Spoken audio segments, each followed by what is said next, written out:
있습니다. 우리 배윤조 선생님, 어, 살아서 멀쩡하게 지나치게 건강한 모습으로 와 계셔서 당혹스러운데 이따가 우리 알리는 시간에 이야기 나누도록 하겠습니다. 그리고 지지난주에 우리 결혼한 희진 씨가 왔는데 희진 씨는 남편은 다시 들어갔어요. 지금 비자 문제 때문에 당분간 결혼했지만 떨어져 살아야 되는 슬픈 운명이지만 그래도 결혼 축하 떡을 갖고 왔습니다, 여러분. 이따가 얘기 나누도록 하고요. 우리 신유주 선생님 오셨어요. 얼마 전에 오셨었는데 아버님이 교통사고 나서 그런 이렇게 염려돼서 지금 무거운 마음으로 좀 귀국했는데 한 달 정도 계신다고 하시더라고요. 이렇게 사건 잘 처리하고 아버지랑 정 나누는 시간 아마 가질 것 같은데 역시 이따가 또 얘기 나누도록 하겠습니다. 또 누구 새로운 사람 있으면 소개하니까 너무 새롭지 않게 자주 와주세요, 여러분. 아, 이거 원래 제목이 너무 길어서 주보에는 그냥 나는 단지 고할 뿐이고만 나갔습니다. 지금은 교회력으로 따지면 여러분 성령 강림 주일이라고 해요. 성령 강림 주일이 뭐 열 몇 번째 주까지 있는 제일 긴 기간이거든요. 지금 성령 강림 주일 날 성령 강림 주일이 끝나면 또 성령 강림 주일 주간에 승천 주일이라고 있어요. 그 예수님이 올라가시잖아요, 하늘로. 강림하시는 그 승천 주일도 요 기간에 있는 것이고, 그리고 오늘 읽은 본문은 마태복음 제일 마지막 절에 나오는 이야기입니다. 부활한 예수가 제자들에게 하는 최후의 명령, 즉 선교의 사명을 부탁하는 구절을 가지고 왔습니다. 원래 19절, 20절 다 읽어보면 이렇습니다. 그러므로 너희는 가서 모든 민족을 제자로 삼아서 아버지와 아들과 성령의 이름으로 세례를 주고 내가 너희에게 명령한 모든 것을 그들에게 가르쳐 지키게 하여라. 보아라, 내가 세상 끝날까지 항상 너희와 함께 있을 것이다. 이게 이제 마태복음의 마지막입니다. 오늘 우리가 읽은 마태복음 9절은 사도행전 1장 8절 성령이 너희에게 내리면 너희는 능력을 받고 예루살렘과 온 유대와 사마리아에서 그리고 땅끝에까지 이르러 내 증인이 될 것이다와 더불어 그리스도 교회 선교 사역의 핵심적인 문구였죠. 뭐 단기 선교나 선교사님들 해외로 파송될 때 이 두 가지 본문을 이렇게 읽고 불러드리고 하면서 선교를 나갑니다. 이를 근거로 해서 그리스도 교회 2000년 역사는 줄기차게 세계 선교를 감당하는 데 있어서 관련 근거가 되는 구절입니다. 하지만 이 두 구절이 본격적으로 선교의 구호로 쓰인 것은 근대 이후입니다. 지리상의 발견과 산업혁명과 자본주의와 제국주의가 바로가 시차적으로 맞물리면서 유럽은 자신들의 부의 축적과 권력의 팽창을 위한 식민지가 필요했고 그것은 뭐 아메리카와 아프리카와 아시아를 향한 침탈로 이어집니다. 그 군대가 가기 전에 관료들이 가기 전에 가장 먼저 갔던 분들이 선교사들이었죠. 선교사님들은 그런 생각은 없었을 거예요. 정말 순수한 마음으로 복음을 알지 못하는 분들에게 복음을 전하겠다라는 그 열정으로 갔죠. 그리고 나서 선교사들이 각국의 선교 보고를 하는 그 자료들을 근거로 식민지 개척을 하려는 많은 욕망들이 거기서부터 시작이 됩니다. 그 과정에서 위의 구절들은 선교의 정당성을 선전하는 문구로 사용되어 왔습니다. 사실 농업을 위주로 해서 살았던 시절에는 성장과 진보와 전진이라는 개념이 없었습니다. 순환적인 사고를 했죠. 봄에는 씨 뿌리고 여름에는 김 매고 가을에는 추수하고 겨울에는 놀고 논다는 말보다 또 다음 농사를 준비하는 그런 시간으로 삼았죠. 고스톱도 치면서 이런 순환하면서 생명이 생겼다가 소멸하고 다시 뭔가 태어나고 상승하면 하락하고 하락하면 다시 상승하면서 생명이 이어지는 거잖아요. 하지만 가만히 살펴보면 이게 똑같이 반복되는 것 같지만 동일하게 순환하는 것은 아닙니다. 순환하다가 변주가 일어나면서 다른 차원으로 이동합니다. 그런데 그 농업 시대에는 그것을 발전이다, 뭐 진보다, 진화다라는 말을 하지 않았습니다. 그런데 자본주의 시대가 도래하면서 역사를 직선적으로 파악하기 시작했습니다. 역사는 계속 앞으로 고고고 해야 하는 것입니다. 자본주의는 생리상 이윤을 창출하지 못하거나 멈추는 순간 도태되거나 죽습니다. 역사를 이렇게 직선적, 발전적으로 설계하는 순간 우리 인생도 그렇게 됩니다. 계속 발전, 성장하지 못하면 세상의 루저가 되는 것이고 그런 사람 혹은 현상을 현대인들은 이제 견디지 못합니다. 오직 목표를 향해 전진 또 전진할 뿐입니다. 근대 이후 선교회 역사도 이런 흐름과 같이 갑니다. 그리고 한국교회의 성장 스토리와 해외 선교회 역사도 마찬가지입니다. 앞으로 전진, 발전, 부흥입니다. 그것의 한계와 종말이 현재 드러나고 있는 것이고요. 발전적 선교의 정당성을 부여했던 본문이 바로 오늘 우리가 읽은 마태복음 본문이고 이 구절을 달리 보고자 하는 것이 사실 오늘 하늘 뜻의 의도입니다. 오늘 본문에 여기 여러분 너희는 가서 고라고 되어 있는 거 영어로는 가서라고 번역된 헬라어 원문은 포류센테스입니다. 포류센테스는 동사 포류마이의 준동태 분사입니다. 여기서 여러분 이제 중동태라는 시제가 나와요. 되게 생소한 말인데 이건 이제 사라진 말이에요. 사라진 말. 원래 여러분 능동태가 있고 수동태가 있잖아요. 이런 거에는 능동태가 있고 수동태가 있는데 중동태라는 말을 썼다라는 거야. 옛날 헬라어는 신약성서가 쓰여졌던 말인데 이 헬라어의 중동태라는 역할의 구문이 있었는데 그것이 사라졌다는 거예요. 사라졌다는 거. 사실 이 중동태라는 개념은 일본의 그 들레즈라는 철학자의 전문가가 있는데 일본의 유명한 철학자인 코쿠분 고이치로라는 사람이 쓴 중동태의 세계라는 책이 있어요. 그 책을 아직 제가 다 읽지 못했는데 그 책을 읽다가 아이디어를 얻어서 이 헬라어 중동태가 사라진 상황에서 이 본문을 어떻게 다시 해석할 수 있을까에 대한 부분입니다.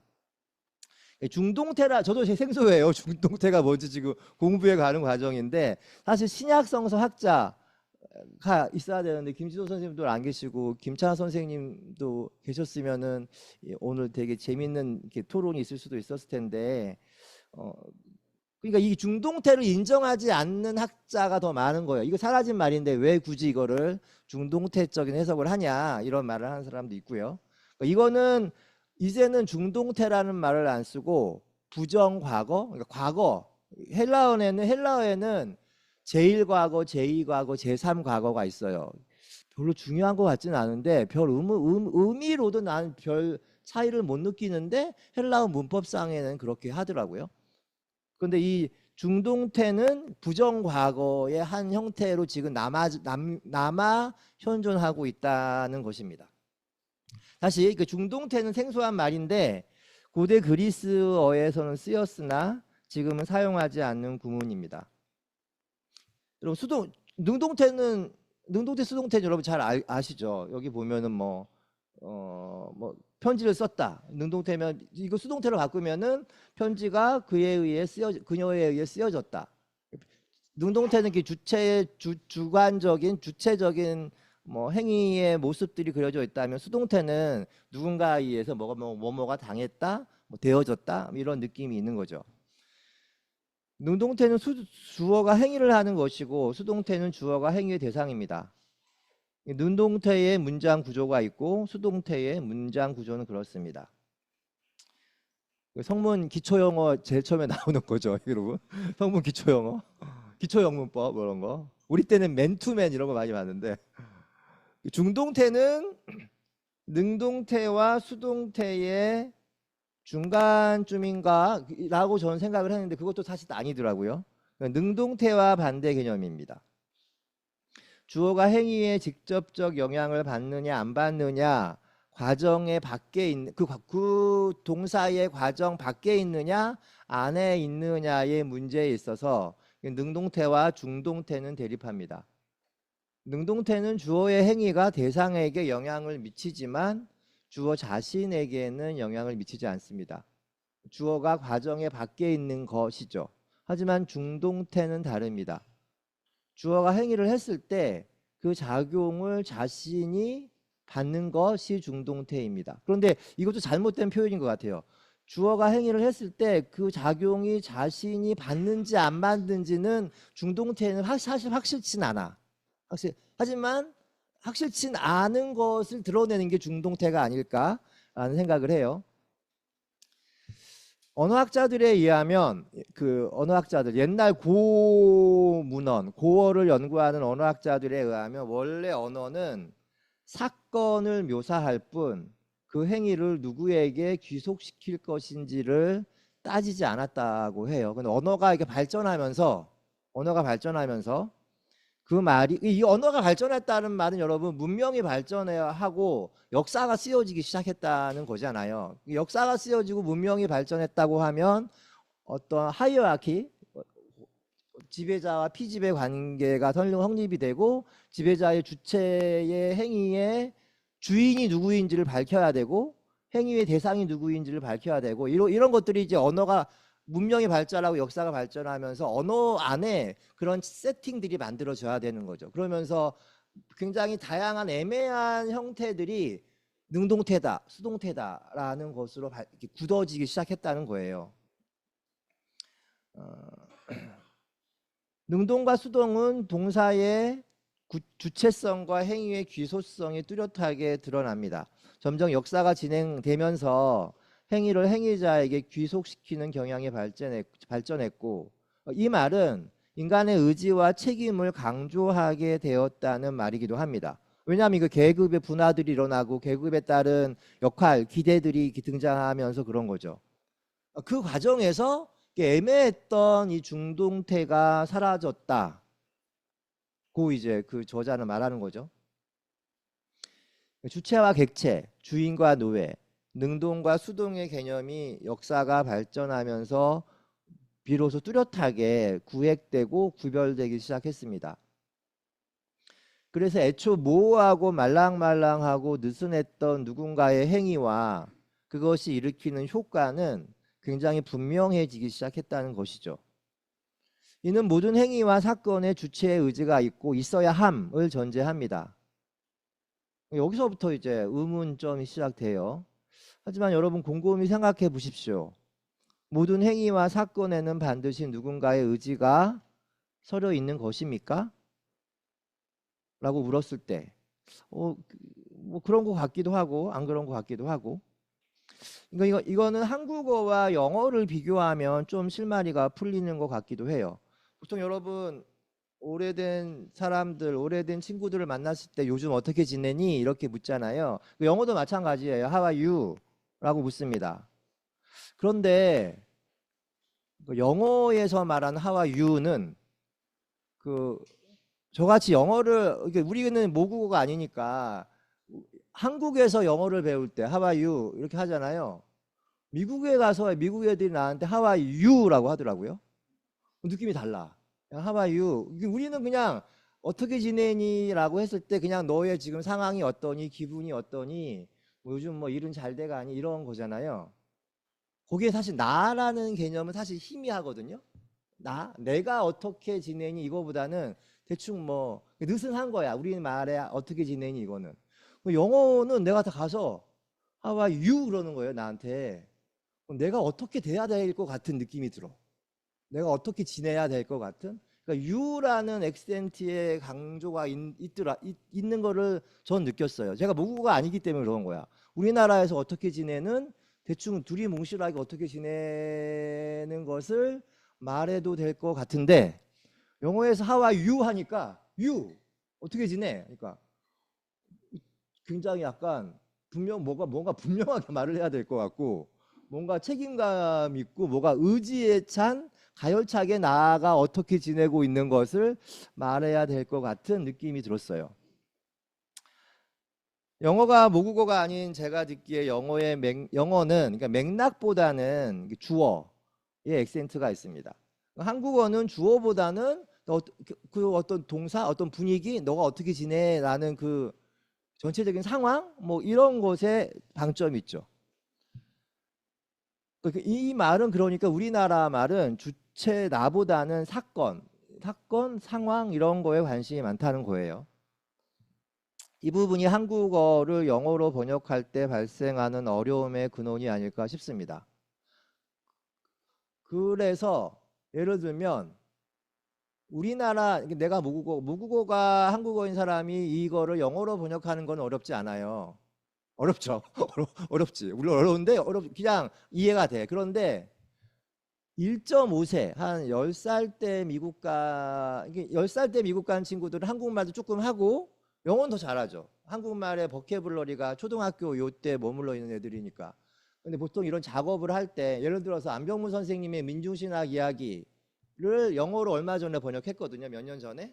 그때 이제 1.5세 친구를 우리가 하이어 해가지고 신학을 전공한 1.5세 학생에게 일단 초벌 번역을 시켰어. 민중신학 이야기를 영어로 일단 민중신학 이야기가 영어로 번역됐거든요. 그때 이제 제 친구였어요. 미국에 살고 있는. 근데 민중신학 이야기가 말이 안 된다라는 거야. 안병무 선생님의 이게 주어 동사가 일단 안 맞고 정말 안 맞는데 지금 우리는 그냥 대충 우리는 또 이걸 할 때 행간 사이를 읽어내야 돼. 그것이 신학이야. 이게 다 개뿔이었던 거야. 미국 애들이 볼 때는 정말 말이 안 되는 거야. 주어 동사도 안 맞고 이걸 어떻게 번역을 하냐라고 하면서 난 못하겠다라고 하면서 막 하다가 꾸역꾸역 그 친구가 1차 번역을 하고 2차 번역을 또 원어민이 하고 3차는 뭐 우리 신학자들이 감수하고 몇 명이서 그랬는데, 그러니까 안병무의 신학이 우리에게는 굉장히 많은 걸 상상하게 하고 꿈꾸고 하는데 1.5세 사람들, 이게 또 영어 독자는 이걸 어떻게 볼지도 모르겠어요. 굉장히 그러니까 한국말과 영어 사이에 굉장히 많은 차이가 있다라는 거죠. 영어는 그래서 주어가 확실하고 그 주어가 하는 행위의 범주와 영향력, 범위가 아주 명확합니다. 동사를 보면은 주어의 의지도 아주 강하게 보일 수 있고, 그래서 주어와 동사 간의 의미상의 불화가 별로 없습니다. 하지만 한국어는 주어와 동사 간의 거리도 간혹 있고 주어의 의지로 다 해석이 안 되는 조짐이 동사를 통해서 여러 가지로 해석이 가능한 거죠. 한국어를 영어로 번역하는 사람들은 한국어가 영어식으로 보면 비문이 많다고 합니다. 어떤 행위의 주체가 모호하게 처리되고 주체의 의지가 보이지 않는데 사건이 벌어지고 있어서 100% 이해하기 어렵다고 합니다. 그래서 이제 한강의 소설을 영어로 번역한 분이 되게 훌륭한 것 같아요. 내가 한국말 소설을 많이 읽었는데 영어로 된 건 아직 못 읽어봤는데, 하여튼간 조만간 구입해서 영어로 된 한강의 소년의 온다를 한번 읽어보려고 해요. 방학 때 어떻게 다를지를. 굉장히 잘 번역한 거겠죠. 그러니까 영어를 쓰는 인간들은 말과 의미 사이의 간극과 잉여를 견디지 못하는구나라는 생각이 들었고, 한국어를 쓰는 사람들은 대충 그 간극이 느슨해도 그럭저럭 살 수 있는 인간들이구나라는 생각이 들었습니다. 제가 미국에서 공부하면서 영어가 늘었는지는 모르겠는데 한국어가 늘은 것 같긴 해요. 이게 좋은 글이다, 나쁜 글이다, 좋은 글이다, 나쁜 글이다도 되게 주관적인 거지만, 왜냐하면 그 영어의 장점이 분명해서 그런 것 같아요. 의미가 비교적 명확하고 수밀관합니다. 그래서 학술적인 논문을 쓸 때 영어식 사고를 하는 것이 맞습니다. 사실 이러한 사고도 문제죠. 누가 그것을 학술적이라고 규정했는가라고 물었을 때 그것은 진리의 유무가 아니라 권력의 향방이기 때문에 그렇습니다. 학술적이다라고 학술적이라고 판단하는 사람들이 미국 사람들, 유럽 사람들이었잖아요. 그러니까 그게 이제 학술이 된 거예요. 제1세계 서구 제국의 질서가 모든 분야에서 표본으로 작동하고 있습니다. 민주주의, 뭐 자본주의, 세계 시민주의, 근대성의 표준은 이렇듯 인류적 차원의 발견이라기보다는 그들 서구 열강 남자 이성애자만의 리그에서 나온 결과물입니다. 서구의 패권주의를 뒷받침하는 학문 체계가 아카데미아의 질서라고 그래서 비판할 수 있습니다. 그래서 우리 같은 사람들, 한국이나 아시아에서 온 사람들은 그걸 비판하는 게 또 학문이에요. 그 서구적인 사유를 비판하는 게. 영어식의 수미일관하고 명확하고 주어와 동사가 일치하고 의미상 불화가 없는 글쓰기의 패턴이 공인된 학문의 원칙인데 이것은 어쩌면 또 보이지 않는 폭력이 될 수도 있습니다.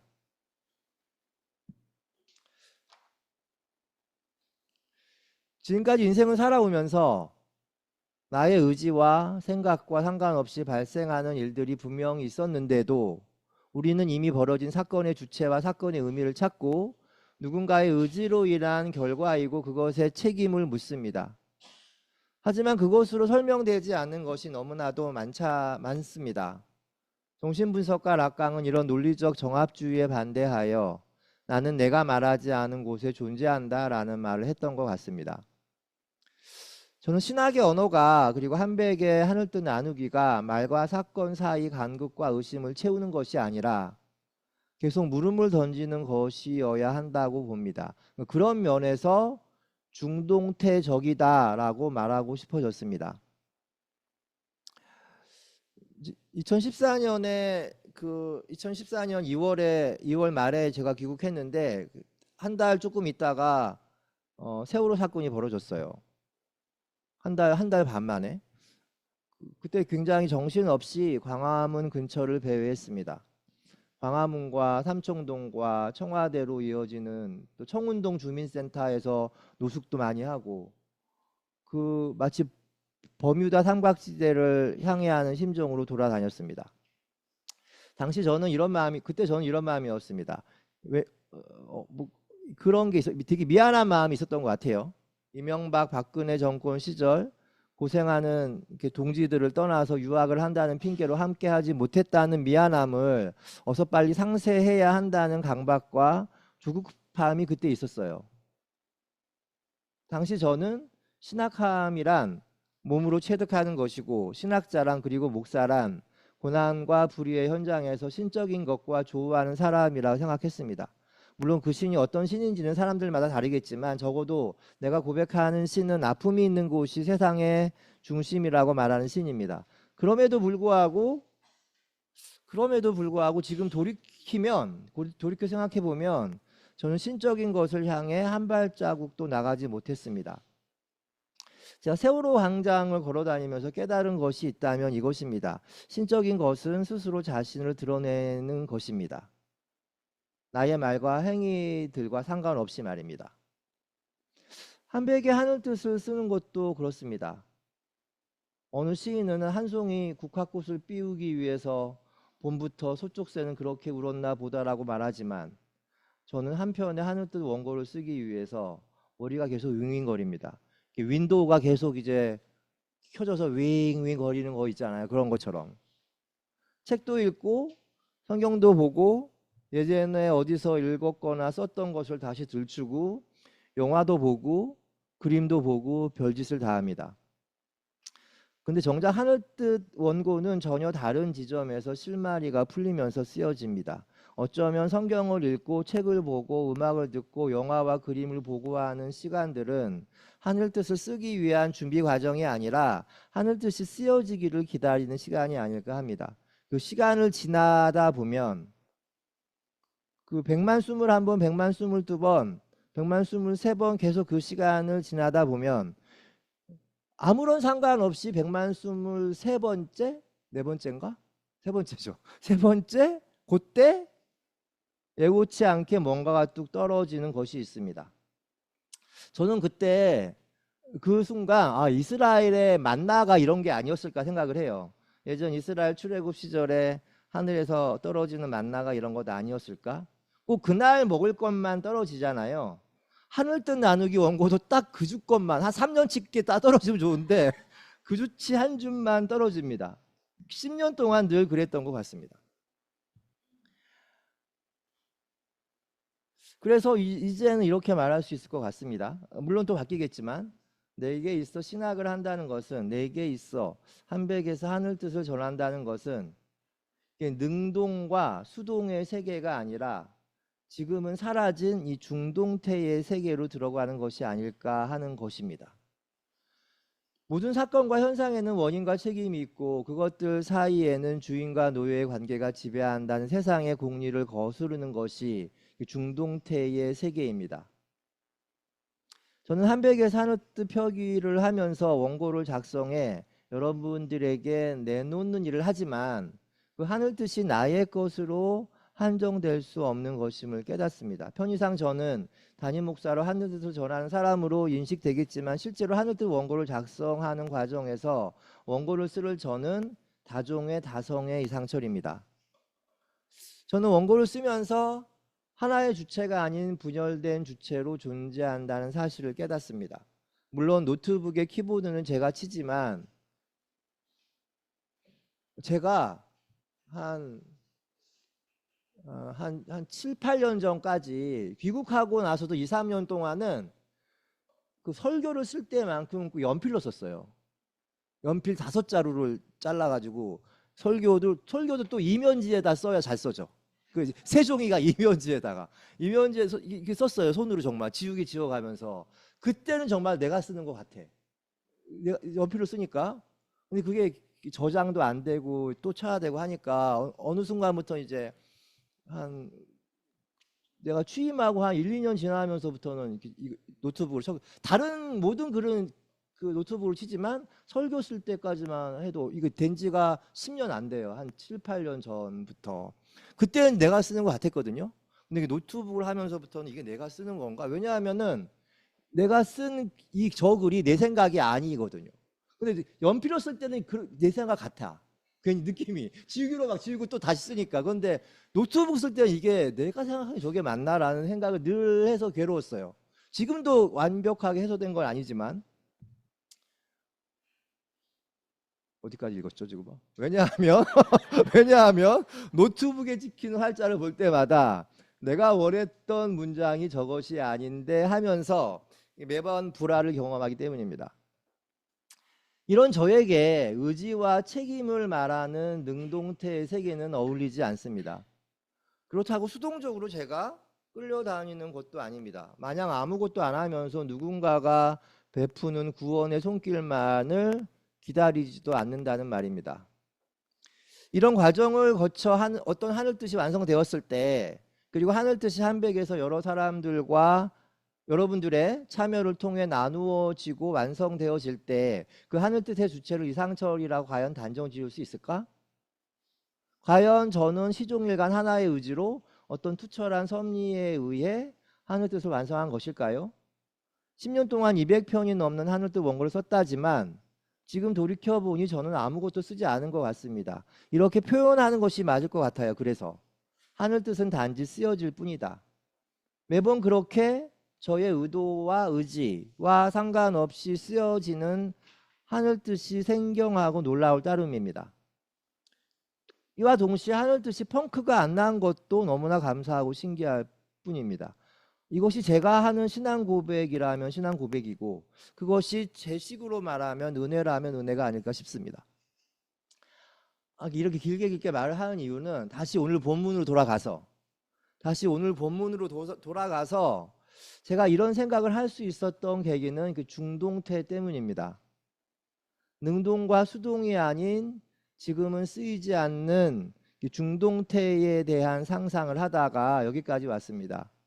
오늘 본문이 선교의 열정과 사명을 강조하는 대표적인 구절이라고 했습니다. 과연 그런가? 선교는 선교를 나가는 주체들의 강한 의지와 소명의 소산인가? 정말 당시 선교 명령을 받았던 사람들은 강한 파토스가 있었고 세상 구원, 세계 선교라는 당찬 각오와 비전이 있었나? 그것은 후대에 해석되고 부여된 뭐 어떤 당위 같은 거 아닌가? 혹 어쩌면 그런 강한 열정과 사명을 일부러 제거하려고 꼭 여기 이 문장 가라라고 했을 때 중동태를 썼던 것은 아닐까? 다른 건 다 능동이 될 수도 있는데 여기는 딱 가라라는 이 말이 중동태로 쓰여져 있었거든요. 이 말은 그러니까 성경을 쓴 사람이 이거를 능동적인 것으로 해석하고 싶지 않았던 거예요. 다 뇌피셜입니다, 여러분. 이거 지금 저의. 그렇다면 정말 예수님 당시 선교를 떠났던 사람들, 그리고 예수는 정작 가서 모든 민족을 제자로 삼아라라는 말을 하면서 어떤 생각을 했을까? 가다가 중동태로 쓰였다면 우리가 알고 있는 선교의 사명과 정의는 달리 쓰여져야 하는 것 아닌가? 이런 질문들이 꼬리에 꼬리를 물고 이어졌습니다. 그래서 내린 결론이 오늘 하늘뜻 제목, 나는 단지 고할 뿐이고 그렇게 걷다 보면 진리가 스스로 그 모습을 드러내는 것을 혹 볼 수도입니다. 저는 오늘 본문을 말하는 부활하신 예수도 그리고 그 말을 듣는 제자들도 이런 마음이었기를 바랍니다. 바랍니다라고 너무 무례한 요청일 수도 있겠네요. 이럴 수도 있겠다라는 생각을 합니다. 여기서부터 뭔가 마구 설명해야 될 것 같은데 그 빈 곳은 언제나 그렇듯이 여러분들의 몫으로 돌려드립니다. 솔직히 말하면 이렇게 말해놓고 어떻게 마무리할지 난감한 것도 있었습니다. 잠시 묵상하겠습니다.